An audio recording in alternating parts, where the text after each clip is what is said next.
Halo teman semua, nama aku Daniel dan di video kali ini aku akan kembali membahas mengenai promo Bibit dan juga aku akan menjawab pertanyaan dari para subscriber ya mengenai Bibit. Nah, jadi teman-teman kalau misalnya kamu ikutin video aku sebelumnya kan kita coba manfaatin promo Bibit. Waktu itu kita manfaatin yang promo yang di periode pertama yang 1 sampai 7 April. Namun karena aku masukin promonya itu di tanggal 3 April, jadi aku nggak mendapatkan kuota ya teman-teman, jadi aku gagal mendapatkan promonya. Nah, jadi hari ini adalah tanggal aku syuting adalah tanggal 7, kemudian video ini bakal dirilis tanggal 8. Jadi pada saat video ini tampil, kamu bisa langsung manfaatin promo yang ada di 8 April ini ya teman-teman. Karena kalau misal kamu nggak buru-buru manfaatin, itu bisa langsung nggak kebagian kuota teman-teman. Cara manfaatinnya gimana? Kamu bisa kebagian ini ya teman-teman.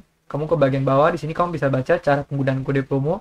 Jadi kamu masuk ke aplikasi Bibitnya. Nah, jadi kita bakal buka aplikasi Bibitnya dulu ya, teman. Di sini aku udah siapin, kita tinggal buka Bibit di sini. Nah, di sini kamu baca, kamu harus buka ke halaman profil, kemudian kamu klik di bagian kita login dulu seperti biasa. Nah, di sini kamu baca, kamu harus masuk ke aplikasi Bibit, lalu kamu buka halaman profil, kemudian klik kode promo ya, teman. Jadi kamu ke bagian profil ini, kemudian kamu klik di bagian kode promo. Nah, di kode promo ini nanti kamu masukin promo yang kedua ini ya, teman, yang periode 8 sampai 14 April. Tapi itu kalau misalnya kamu pengen manfaatin promo ini, yaitu beli produk reksadana BNI AM pendapatan tetap syariah Ardhani minimal 1 juta rupiah, kamu dapat bonus 25.000. Produk reksadana BNI AM dana pendapatan tetap syariah Ardhani. Kuotanya ini cuma ada 1.000 ya, teman. Jadi aku cukup yakin dalam beberapa saat kuotanya bakal habis. Jadi kalau misalnya kamu pengen manfaatin, kalau bisa di tanggal 8 April jam 9 ini nanti kamu udah langsung manfaatin ya teman, jadi jangan sampai ketinggalan, karena kalau misal kamu telat kuotanya nggak dapet. Nah, jadi caranya gimana? Kamu tinggal ke bagian promo ini, kamu masukin di kode promonya ya teman. Kan yang waktu itu aku coba masukin yang ini.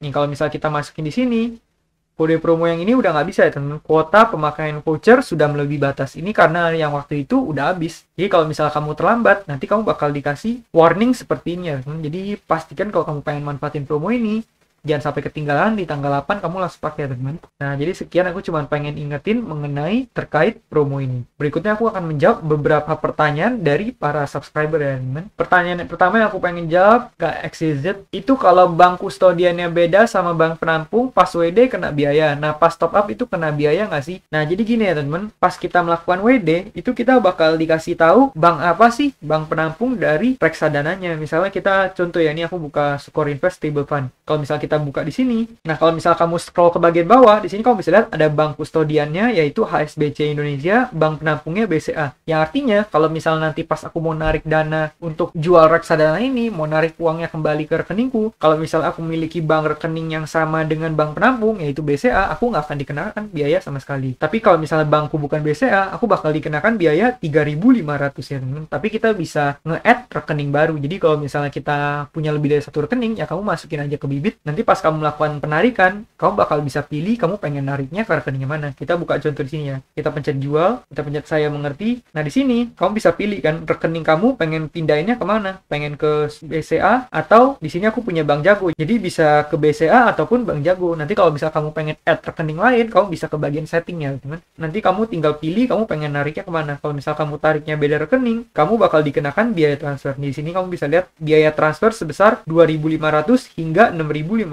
akan dikenakan jika rekening bank kamu berbeda dengan rekening bank penampung dari reksadana yang kamu jual. Jadi yang perlu kamu perhatikan adalah bank penampungnya ya. Nah, kalau misalnya untuk top up, biasanya itu nggak dikenakan biaya ya. Karena biasanya kamu bakal langsung top up menggunakan virtual account dari bank yang sama. Bahkan untuk melakukan top up sebenarnya ada banyak metode pembayaran yang bisa kita pilih juga teman-teman. Jadi kamu nggak bakal dikenakan biaya saat kamu melakukan top up-nya. Jadi seperti itu ya. Semoga menjawab ya buat Kak XYZ. Berikutnya pertanyaan kedua dari Kak Cicips. Kak, tolong jawab ya, itu kan Kak udah jual semua, terus returnnya larinya kemana? Apakah nanti waktu nyairin ikut tercair juga returnnya? Tolong jawab ya Kak, terima kasih. Nah, jadi di konten yang ini waktu itu aku sempat menaruh sekitar 160 juta ke Bibit ya teman. Setelah aku masukin 160 juta, kan aku mendapatkan bunga sekitar 1 juta rupiah. Kemudian di saat aku narik uang tersebut, pertanyaannya adalah apakah aku akan mendapatkan bunganya? Jawabannya iya, karena angka yang ditunjukin di sana itu angka yang udah termasuk bunga ya teman. Nah, jadi kalau misalnya nggak ada bunga atau nggak ada return hasil investasi, angkanya itu nggak segitu. Contoh nih, ini kan 163 juta. Terus ada hasil investasinya 1 juta.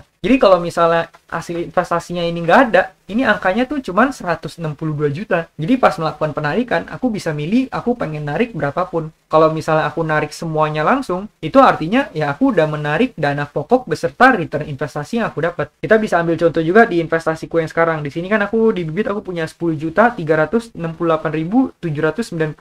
Nah, di sini aku udah mendapatkan 18.759 keuntungannya, teman-teman. Yang artinya kalau misalnya aku narik semua dana ini, itu artinya aku udah menarik dana pokok plus return dari investasinya. Karena kalau misalnya tanpa return investasi 18.000 ini, aslinya danaku hanya 10.350.000 rupiah, nggak ada 18.000-nya. Ini karena udah ditambah dengan keuntungan, makanya jumlahnya menjadi 10.368.000.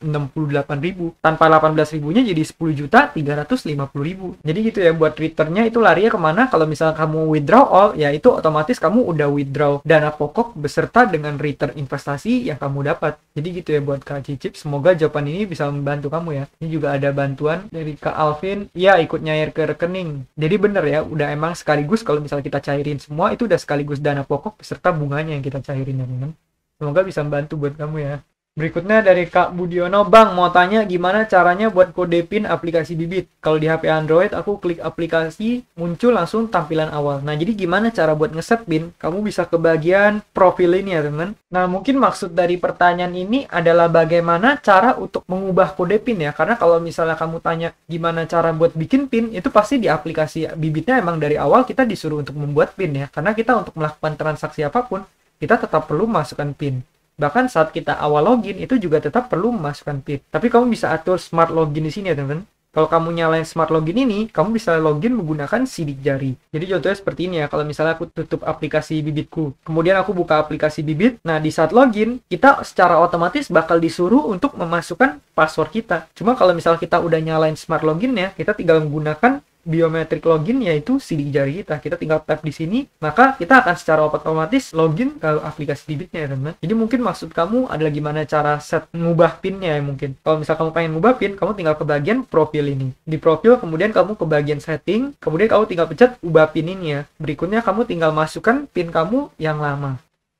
Setelah kamu masukin PIN lama kamu, nanti kamu akan diminta untuk memasukin PIN baru kamu. Kalau misal kamu mau ganti, kamu tinggal masukin PIN baru kamu. Jadi seperti itu ya buat ganti. Nah, kalau misal kamu lupa, kamu juga bisa lapor. Caranya tinggal pencet ubah PIN ini, kemudian kamu pencet lupa PIN ya teman. Kalau misal kamu masukin lupa PIN di sini, nanti kamu tinggal perlu mengisi data diri yang diminta oleh Bibit. Nanti PIN-nya bakal dibantu untuk di-reset ya teman. Nah, kalau misalnya pengen nyalain smart login nih, kamu bisa ke bagian yang smart login nih. Kalau misal kamu centang off, nah di sini aku tinggal masukin PIN. Sekarang aku udah berhasil deaktivasi smart login ya teman ya. Artinya aku matiin smart loginnya. Kalau misal aku mau nyalain, aku tinggal pencet di sini, kemudian aku masukin PIN aku. Kalau misalnya udah, nanti aku tinggal diminta untuk memberikan sidik jari. Kalau misal kita udah memberikan sidik jari, otomatis smart login kita akan dinyalakan ya. Jadi gitu ya untuk perihal mengenai pengaturan PIN di Bibit ini. Kalau misalnya kamu dari menu awal itu nggak ada PIN, aku rasa sih harusnya tetap ada ya. Karena aku pribadi juga setiap aku login aku perlu masukkan PIN. Bahkan kalau misalnya aku buka di komputer, aku juga perlu masukkan PIN. Kita ambil contoh aja di sini, misalnya kita pencet Bibit. Kemudian kita pencet login. Nah, bahkan di halaman awal ini aku udah diminta untuk memasukkan PIN aku. Kalau misalnya aku nggak masukin PIN ini, aku nggak bisa mengakses rekening aku ya teman-teman. Bahkan kalau misal kita pengen cek suatu reksadana pun, misalnya kita pengen cek reksadana tertentu, itu kalau kita nggak masukin PIN, kita nggak bakal dikasih data buat reksadana tersebut ya teman. Nah, kalau misalnya aku udah masukin PIN-nya, aku baru bisa berhasil login. Jadi buat Kak Budiono, semoga ini bisa membantu kamu ya. Kalau misal kamu bingung lagi, kamu boleh tanya-tanya di kolom komentar, nanti aku coba bantu kalau misalnya aku tahu. Berikutnya Kak Heni Hendrayati, ketika Bibitnya minus, langsung saya tarik semua dana saya daripada habis karena minus terus. Nah, jadi gini ya teman, kalau misal kamu pengen investasi di instrumen yang volatilitasnya tinggi seperti saham, saham kan sifatnya nggak naik terus. Saham itu sifatnya adalah naik turun, cuma dalam jangka panjang biasanya akan naik. Jadi kalau misalnya kamu tipe orang yang nggak bisa melihat drawdown, tipe orang yang nggak bisa ngelihat performa investasi minus, ya sebenarnya investasi di saham ini nggak gitu direkomendasikan ya. Termasuk juga dengan investasi di reksadana saham. Karena kalau misalnya kita lihat grafik dari reksadana saham, pasti itu naik turun ya teman. Kita bakal contoh, kita ambil salah satu aja. Misalnya kita ambil Sukor Invest Equity Fund. Kalau misalnya kita lihat performa jangka panjangnya, mungkin kamu bisa lihat performa jangka panjangnya itu naik. Tapi kamu bisa lihat di titik-titik tertentu pasti mereka mengalami yang namanya penurunan ya. Walaupun dalam jangka panjang biasanya naik terus sih. Kalau misalnya kita lihatnya mungkin lebih dari 5 tahun, lebih dari 10 tahun itu biasa naik. Cuma kalau misalnya dalam jangka pendek itu bisa terjadi penurunan. Contohnya kalau kamu beli di sini, kemudian kamu tunggu sampai berapa saat tuh bisa jadi minus ya. Nah buat kamu kalau misalnya kamu nggak terbiasa untuk ngelihat sesuatu yang minus seperti ini, investasinya minus, mungkin kamu kurang cocok buat investasi di pasar saham. Karena buat orang yang pengen investasi di saham itu otomatis mereka harus terbiasa melihat minus ya. Mereka harus terbiasa ngelihat yang namanya drawdown. Nah kalau misalnya kamu tipe orang seperti ini, mungkin kamu lebih cocok investasinya di reksadana jenis pasar uang, di mana reksadana pasar uang itu selalu naik ya.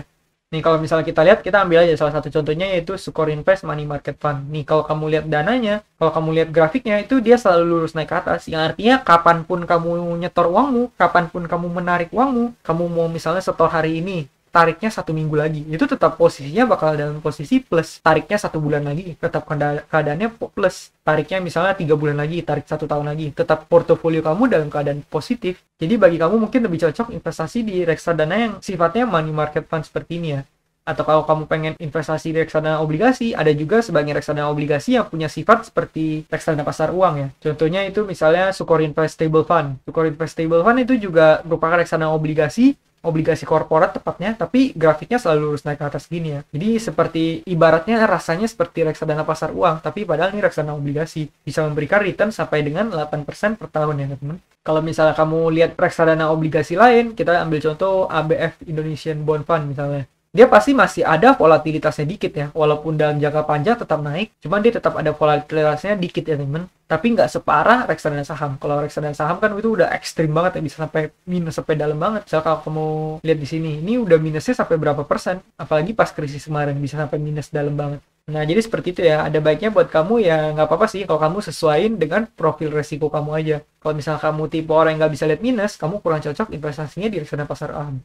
Tapi kalau misalnya kamu pengen investasi di reksadana pasar saham, ya kamu harus terbiasa ngelihat porto kamu minus, harus dibiasakan. Malah kalau misalnya kita seorang investor saham, kalau kita lihat porto minus, atau kita lihat saham harganya semakin murah atau lagi jeblok, biasanya para investor saham mereka akan melakukan yang namanya average down. Atau mereka bakal tambah posisi atau beli sahamnya lebih banyak lagi. Tujuannya apa? Tujuannya adalah untuk average down atau bikin AVG kita semakin menurun ya. Karena dengan kita beli di harga yang lebih murah, otomatis AVG-nya bakal turun. Istilahnya kita udah tahu nih perusahaan bagus, harganya turun. Kalau misalnya harga turun ya otomatis kita akan beli lebih banyak lagi. Kita bakal stok lebih banyak lagi teman-teman, supaya nanti pas saham tersebut udah saatnya naik atau udah saatnya menuju nilai intrinsiknya atau lebih dari itu, baru kita bisa jual dan otomatis kita akan mendapatkan keuntungan yang lebih tinggi karena AVG kita udah jauh lebih bawah karena kita udah melakukan yang namanya AVG down ya teman-teman. Nah ini juga ada respon dari Jasmine Frank, kalau tidak nyaman dengan volatilitas harga atau NAB, investnya di RDPU aja, atau berapa RDPT juga ada grafiknya naik terus, biasanya isinya obligasi perusahaan ya, sama ya seperti yang aku bilang tadi. Kalau misalnya reksadana pasar uang itu kan bakal selalu naik. Kalau misalnya reksadana obligasi ada juga yang seperti tadi Sukor Invest Stable Fund itu selalu naik ya. Itu ibaratnya seperti kamu beli reksadana pasar uang aja, padahal itu reksadana obligasi. Nah terkait pernyataan ini juga aku setuju ya, karena emang setiap orang pasti memiliki profil resiko yang berbeda, tujuan keuangannya beda, cara investasinya beda, gaya mainnya juga beda. Nggak semua orang emang bisa menanggung yang namanya risiko ya kan. Ada orang tipenya yang lebih suka fixed income, ada yang lebih suka yang high risk high return, ada yang nggak sabaran pengen returnnya gede, makanya juga berani ambil resiko yang lebih gede. Yang penting ya kita pribadi, kita ngerti cara mainnya kita bisa ngerti apa yang cocok buat kita. Atau misal kalau kamu belum tahu pun ya kamu coba cari tahu yang cocok buat kamu seperti apa. Pada akhirnya prinsip investasi kembali ke prinsip paling basicnya teman. Prinsip paling basicnya apa? Yaitu yang namanya investasi semua pasti low risk low reward, high risk high reward. Semakin rendah resiko, maka potensi return yang bisa dihasilkan juga semakin rendah. Tapi semakin tinggi potensi returnnya, itu berarti risiko yang kita tanggung juga bakal semakin besar. Nah, jadi gitu ya buat Kak Henny Hendrayati. Semoga jawaban ini bisa membantu kamu ya, dan semangat terus investasinya. Nah, mungkin sekian aja pembahasan video kita pada kali ini. Supaya video nggak panjang, nanti aku bakal bikin di video-video berikutnya aja, teman-teman. Untuk menjawab pertanyaan dari teman-teman semua mengenai bibit. Masih ada banyak banget pertanyaan yang aku belum jawab ya, teman-teman. Nah, sekian video pada kali ini. Nah, terus buat teman-teman yang sedang menjalani ibadah puasa, aku doakan semoga bisa semuanya lancar sampai akhir nanti ya. Jadi sekian video pada kali ini, semoga bermanfaat, dan akhir kata jangan lupa untuk selalu invest in yours. Sampai jumpa di video berikutnya. Bye.